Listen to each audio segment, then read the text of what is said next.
Welcome to Miss Scarlett. Subscribe and don't miss out on Patreon. Have fun! The dimly lit department store, eerily silent in the late-night hours, buzzed with the monotonous hum of fluorescent lights. Elena, alone in this expansive space, strode with purpose, her uniform shoes squeaking on the polished floor. Clipboard in hand, she was determined to complete her routine yet pivotal security sweep.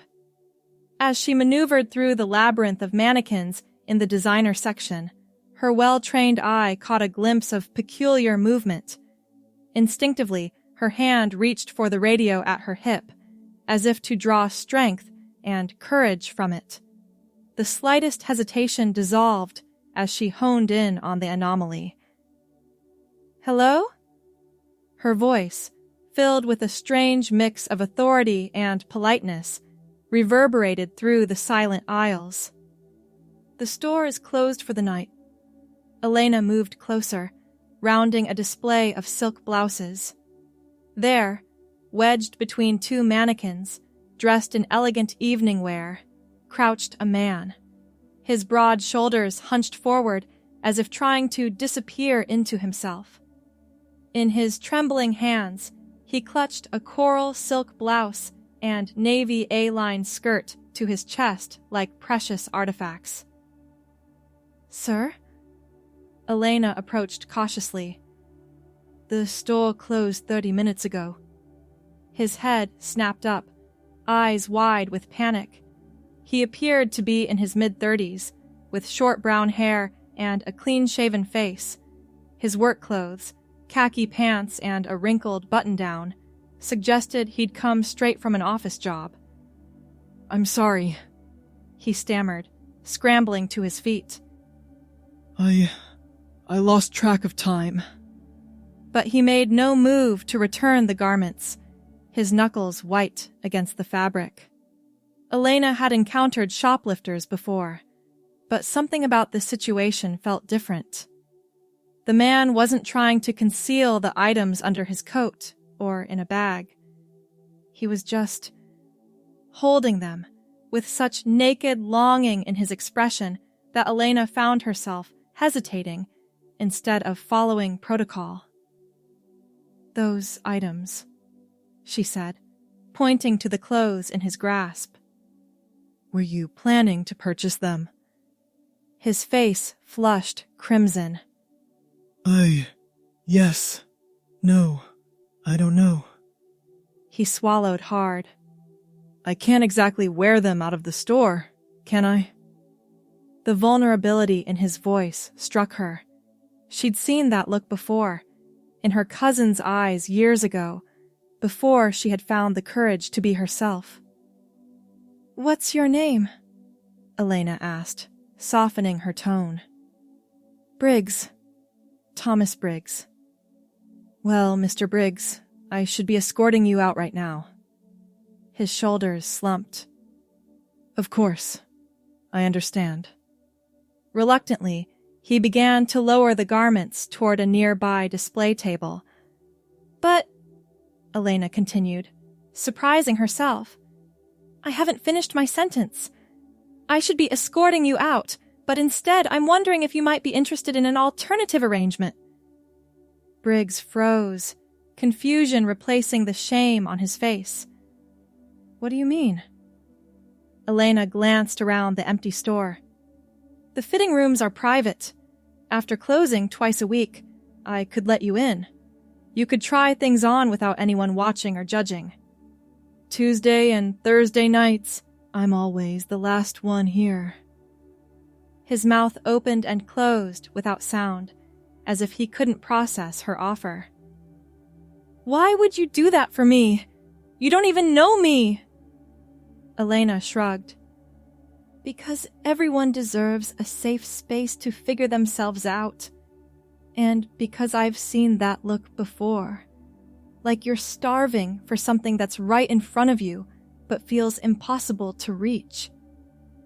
Tears welled in his eyes, and he quickly blinked them away. "I've never told anyone."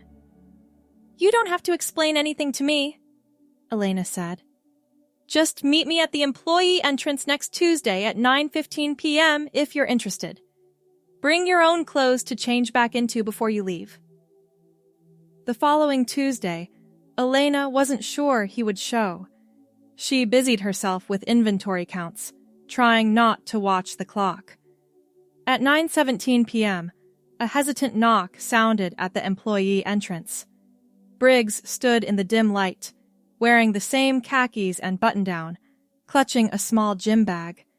His hair was combed neatly, and Elena detected the faint scent of aftershave. "I didn't think you'd come," she admitted, leading him through the darkened store toward the fitting rooms. "I almost didn't," he replied, his voice barely above a whisper. "I drove around the block 3 times before parking." Elena unlocked the largest fitting room and stepped aside. "Take your time. I'll be doing paperwork at the service desk if you need anything." He hesitated at the threshold. "I've never done this somewhere so official. Just at home, with things ordered online that never quite fit right." "Well, now you can find things that do. There's a rolling rack by the wall. Feel free to gather whatever catches your eye." 40 minutes later, Elena heard the soft click of heels on tile. She looked up from her paperwork to see a transformed figure standing uncertainly by the service counter. Briggs had chosen the coral silk blouse and navy skirt from the previous week. The blouse draped elegantly across his shoulders, the silk catching the light with each nervous breath. The A-line skirt accentuated his waist and fell just below his knees. He'd added cream-colored tights and black kitten heels that he walked in with surprising stability. What struck Elena most was his expression, a mixture of terror and sublime joy, as if he'd finally taken a full breath after years of shallow breathing. "Is this okay?" he asked, his voice higher and softer than before. Elena smiled. "You look lovely, though that blouse would work better with a statement necklace to break up the neckline. Have you thought about accessories?" Relief flooded his features at her casual acceptance. "I wouldn't even know where to begin." "That's what Thursday will be for then," Elena said, getting up from her desk. "But for tonight, would you like to try something else? Perhaps an emerald cocktail dress I noticed on the new arrivals rack? With your coloring, it would be stunning." As weeks passed, their Tuesday and Thursday meetings became a routine. Briggs would arrive with his gym bag, and Elena would welcome him into the store's after-hours sanctuary. The fitting room became a cocoon of transformation, where Briggs would emerge as someone else entirely. "I think I'd like to be called Amelia," he confided one Thursday night in late October, smoothing down a cream cashmere sweater paired with camel wide-legged trousers. "When I'm dressed this way, I mean." "Amelia," Elena repeated, adjusting the chunky amber necklace she'd selected to complement the outfit. "It suits you." Amelia smiled, tucking a strand of auburn hair behind her ear. A new addition, a wig purchased online that matched her warm complexion perfectly. "My grandmother's name was Amelia. She was always so elegant, so sure of herself." "Your grandmother would be proud," Elena said, stepping back to assess the overall look. "This outfit is perfect for a museum visit or Sunday brunch." Over time, Amelia's confidence grew. Her wardrobe selections evolved from safe, conservative choices to more fashion-forward ensembles. Elena taught her about color coordination, the importance of proper fit, and how to use accessories to elevate an outfit. Black leather knee-high boots that made her legs look endless became a favorite, paired with everything from pencil skirts to flowing dresses. "How did you learn all this?" Amelia asked one evening, watching Elena artfully drape a patterned scarf around her neck. "My mother was a stylist, and I studied fashion design before switching to criminal justice." Elena explained. Security wasn't my first career choice, but it pays the bills while I save for my own boutique someday. Amelia nodded thoughtfully. You'd be excellent at it. You have an eye for what works on different people.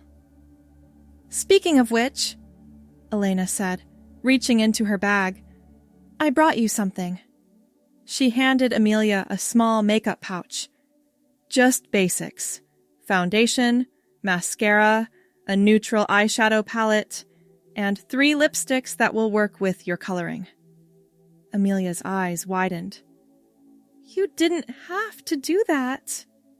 Consider it professional courtesy. I can show you how to apply everything properly on Thursday. Their arrangement continued seamlessly until mid-November, when disaster struck.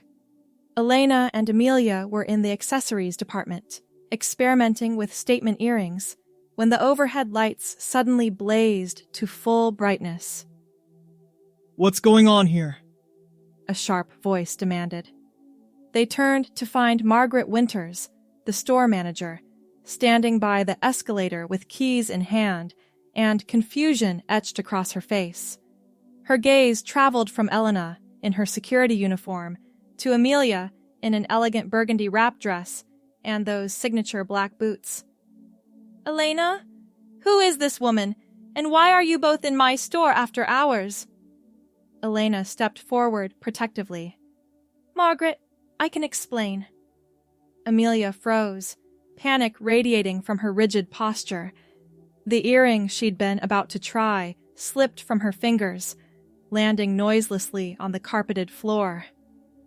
This is highly irregular, Margaret continued, approaching them with quick, determined steps.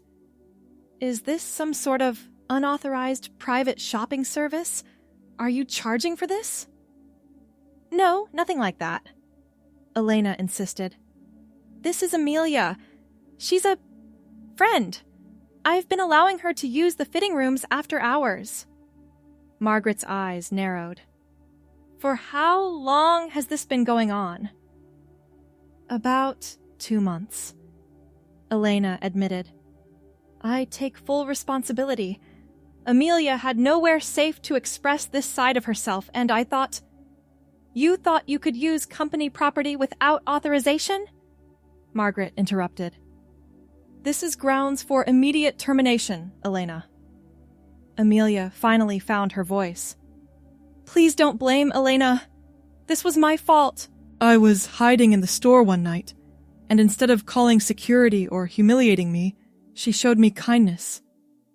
Margaret studied Amelia more carefully, understanding dawning in her expression. You're transgender? Amelia hesitated, the word hanging in the air between them. I'm still figuring that out. But when I'm Amelia, everything feels right in a way it never has before. To their surprise, Margaret's stern expression softened slightly. She pulled out a chair from a nearby display and sat down, gesturing for them to do the same. My brother went through something similar, she said quietly. Years ago, when there were even fewer safe spaces than there are now. Hope flickered across Elena's face. So you understand? I understand that you broke company policy with good intentions, Margaret replied. But I also see an opportunity here. An opportunity? Amelia echoed. Margaret nodded, business acumen overtaking her initial shock. Many retailers are looking for ways to be more inclusive. Private shopping experiences for members of marginalized communities could be a valuable service. Elena leaned forward. You mean formalize what Amelia and I have been doing? Precisely. With proper scheduling, trained staff, and appropriate security measures. Margaret turned to Amelia. Would others in your position appreciate a service like this? Without question, Amelia answered immediately. The fear of judgment or harassment keeps so many people from shopping in person for clothes that affirm who they are. Over the next hour, the 3 women outlined a business proposal for after-hours private shopping experiences. Margaret, revealing her unexpectedly progressive mindset, saw not just the ethical value, but the potential market advantage. By December, the store had launched private style sessions, available by appointment on Tuesday and Thursday evenings. Elena was promoted to coordinator of the program, combining her security expertise with her fashion knowledge. Amelia became the first official client and eventually a consultant, helping train staff on sensitivity and specific needs of customers in transition or exploring gender expression. On a snowy evening just before Christmas, Amelia arrived for her regular appointment to find Elena waiting with a special surprise, a private holiday styling session with champagne and personalized recommendations for winter fashion. "I have a gift for you," Elena said, handing Amelia a small velvet box. Inside lay a delicate gold necklace with a pendant shaped like a butterfly, a symbol of transformation. Amelia's eyes filled with tears. "It's beautiful." "You've come so far since that night I found you hiding among the mannequins," Elena said. "Your confidence inspires the new clients." Amelia smiled, touching the auburn wig that had become as much a part of her identity as her name. "I'm not hiding anymore." The store's holiday decorations twinkled around them as Elena helped Amelia try on a selection of festive outfits. The emerald cocktail dress that had been one of her first experiments now fit perfectly, altered by the store's tailor, who had joined their team of supportive professionals. "I have news," Amelia said, as Elena zipped up the dress. "I've started therapy, real therapy, with someone who specializes in gender identity." Elena squeezed her shoulder. "That's wonderful." "It's terrifying," Amelia admitted. "But necessary. I can't keep living two separate lives forever. Thomas during the day, Amelia only on Tuesdays and Thursdays. Whatever you decide, you have support here." As winter deepened, so did Amelia's journey. The therapy sessions helped her articulate feelings she'd suppressed for decades. By February, she had begun telling select friends about Amelia. By March, she had her first hormone consultation. The private style sessions program flourished beyond Margaret's projections. What had begun as an accommodation for one person grew into a community service that attracted clients from neighboring cities. The corporate office took notice, exploring the possibility of expanding the program to other locations. Elena and Amelia's friendship deepened as well. They began meeting outside the store, first for coffee to discuss program improvements, then for dinners where they talked about everything but clothes and gender identity. One evening in early April, they sat in a quiet restaurant, celebrating the program's 6-month anniversary. "I submitted my legal name change paperwork today," Amelia announced, her auburn hair now grown out naturally to brush her shoulders. "It should be official by summer." Elena raised her glass. "To Amelia." "2 second chances," Amelia countered, clinking her glass against Elena's. "And to the woman who saw me when I couldn't even see myself clearly." The coral silk blouse that had started it all now hung in Amelia's closet at home, a reminder of that pivotal night when a security guard's compassion had changed the trajectory of her life. By the following autumn, the private style sessions had expanded to 15 stores across the region. Elena had been promoted to regional coordinator, developing training materials and overseeing implementation at new locations. Amelia had become the program's official spokesperson, her own transformation serving as powerful testimony to its value. Her professional background in marketing proved invaluable as they crafted messaging that was both respectful and compelling. On the 1-year anniversary of their first encounter, Elena and Amelia stood together at a corporate event celebrating the program's success. "When I found you hiding among those mannequins," Elena whispered as the CEO praised their initiative, "I never imagined we'd end up here." Amelia, resplendent in a midnight blue gown that complemented her auburn hair, smiled. You saw possibility where others would have seen only rules being broken. And you were brave enough to step into that possibility. After the speeches and applause, they slipped away to the department store where it had all begun. The fitting room that had served as Amelia's first sanctuary was now part of a redesigned suite specifically for the private shopping program, complete with enhanced lighting, more spacious changing areas, and a comfortable lounge.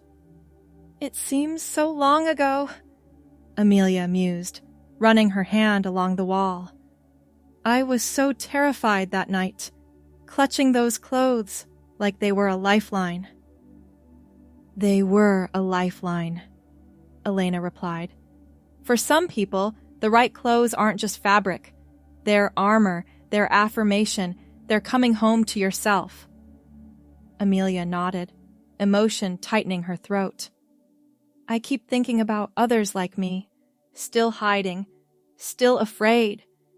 How many people are out there right now, staring into their closets and seeing only costumes that don't fit who they really are? That's why this program matters, Elena said. It's why your story matters.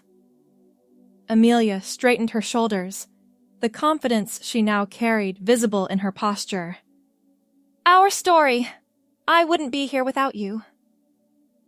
As they walked through the store toward the exit, Amelia paused by the mannequin display, where Elena had discovered her a year earlier. The display had been updated for the fall season, but the location remained the same. You know what I'm most proud of? Amelia said, looking at the mannequins dressed in the latest fashions. Not the hormones, or the name change, or even finding the courage to live authentically. I'm proud that I'm no longer envious of mannequins. Elena laughed softly. That's actually profound. It is, isn't it? I used to look at them and think, they get to wear these clothes all day, and no one questions it. Now I wear what I want, what feels right, and if someone questions it, that's their problem, not mine. Outside, the autumn air carried the scent of fallen leaves and new beginnings. They walked to their cars, making plans for the next training session for new staff members. Do you ever regret it? Amelia asked, suddenly. Taking that risk for a stranger. You could have lost your job. Elena shook her head. Not for a second. Some rules are meant to be broken, especially when they stand in the way of someone becoming who they're meant to be. As they parted ways that evening, Amelia reflected on the extraordinary chain of events that had begun with a moment of desperation among store mannequins. What had started as a search for clothing that felt right had become a journey to a self that felt whole. The butterfly pendant that Elena had given her caught the streetlight as she turned to wave goodbye. Transformation wasn't just possible, it was happening all around them, one private fitting room session at a time. In her rearview mirror, Amelia watched Elena's car pull away, grateful for the security guard who had offered security of a different kind on that fateful night. The security to become herself, one outfit, one moment, one authentic choice at a time. The coral silk blouse and navy A-line skirt still hung in her closet, rarely worn now that her style had evolved, but treasured for what they represented. The first step of many on a journey that had led her home to herself. By the time spring arrived again, Amelia had fully transitioned in all aspects of her life. Her co-workers had adjusted to her new name and appearance with varying degrees of acceptance, but the overall experience had been more positive than she had dared to hope. The private style sessions program had gained national attention, featured in business magazines as an example of inclusive retail innovation. Elena had been offered positions at other companies for considerably more money, but she remained loyal to the store where it had all begun. They took a chance on our idea when they could have fired me instead, she explained to Amelia over lunch. that kind of loyalty deserves loyalty in return. Amelia nodded, understanding completely. Besides, there's something special about being there from the beginning, watching something you created take root and grow. They had expanded beyond clothing to include makeup tutorials, voice coaching sessions, and professional styling consultations. What had begun as a simple act of kindness had blossomed into a comprehensive support system. One evening, as Amelia helped a nervous first-time client select outfits that aligned with her gender identity, she caught a glimpse of herself in the fitting room mirror. The auburn-haired woman who looked back at her bore little resemblance to the frightened person Elena had discovered hiding between mannequins nearly 2 years earlier. "You're doing great," she told the client, recognizing the familiar mixture of fear and elation. "The first step is always the hardest." Later, after the client had left with several carefully selected outfits and a newfound confidence in her walk, Amelia found Elena completing paperwork in the office. "Do you remember what you said to me that first night?" Amelia asked, leaning against the doorframe. "About everyone deserving a safe space to figure themselves out?" Elena looked up from her computer. "I remember being scared I was making a huge mistake that would end with both of us in trouble. Instead, it changed both our lives." Amelia sat in the chair across from Elena's desk. "I was thinking about that client tonight, how she reminded me of myself when we started. It made me realize how far I've come." "You've done all the hard work," Elena said. "I just provided the fitting room." Amelia shook her head. "You provided much more than that. You saw me, really saw me, when I couldn't even admit to myself who I was." The program continued to evolve as they identified new needs and opportunities. They partnered with local tailors who specialized in adapting clothing for different body types.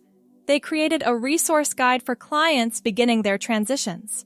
They established connections with supportive healthcare providers. By the 3rd anniversary of their initial encounter, the private style sessions had become a model for retailers nationwide. Amelia and Elena traveled to industry conferences, sharing their expertise and advocating for inclusive practices across the retail sector. Their friendship had deepened into something neither could easily define: part professional collaboration, part shared mission, part deep personal connection forged in vulnerability and growth. At a gala celebrating the program's 3rd year, Margaret Winters, now regional director, raised a toast to the unlikely pair who had transformed a potential termination incident into a revolutionary retail concept.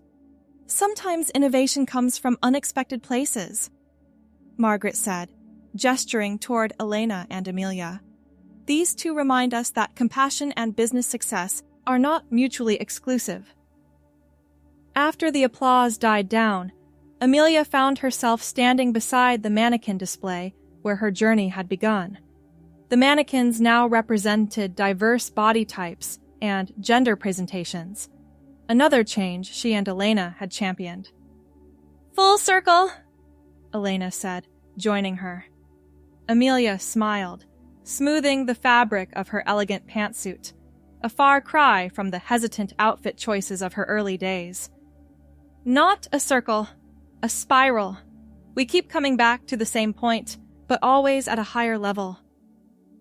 As they walked through the store, Amelia reflected on how a space that had once filled her with both longing and dread now felt like a second home. The fitting rooms that had once been her secret sanctuary now welcomed dozens of people each week on similar journeys. Outside, the spring evening was mild, cherry blossoms drifting on the breeze. Amelia paused before getting into her car. "Thank you," she said simply. Elena smiled, understanding all that remained unspoken between them. "Always." As Amelia drove home to her apartment, decorated in the warm, elegant aesthetic she had developed through her fashion journey, she thought about the countless small decisions that shape a life. the desperate impulse that had led her to hide among mannequins after closing time. Elena's choice to offer compassion instead of ejection, Margaret's decision to see opportunity rather than violation. The coral silk blouse and navy A-line skirt remained in her closet, preserved like artifacts from another lifetime. Sometimes she would touch the fabric, remembering the overwhelming mixture of shame and desire she had felt clutching them to her chest that night, caught between identities. Now, there was no division. No Thomas during weekdays, and Amelia on Tuesdays and Thursdays. Only Amelia, whole and integrated, her auburn hair falling naturally past her shoulders, her wardrobe a thoughtful expression of the woman she had always been beneath layers of expectation and fear. The butterfly pendant Elena had given her still caught the light as she moved, a reminder that transformation wasn't a single event, but a continuous process of becoming. For Amelia, for Elena, for the program they had built together, and for all those who would follow in their footsteps, finding their own way home to themselves, one outfit, one moment, one authentic choice at a time. Thanks for watching, my girlies! Be sure to check out Patreon for more!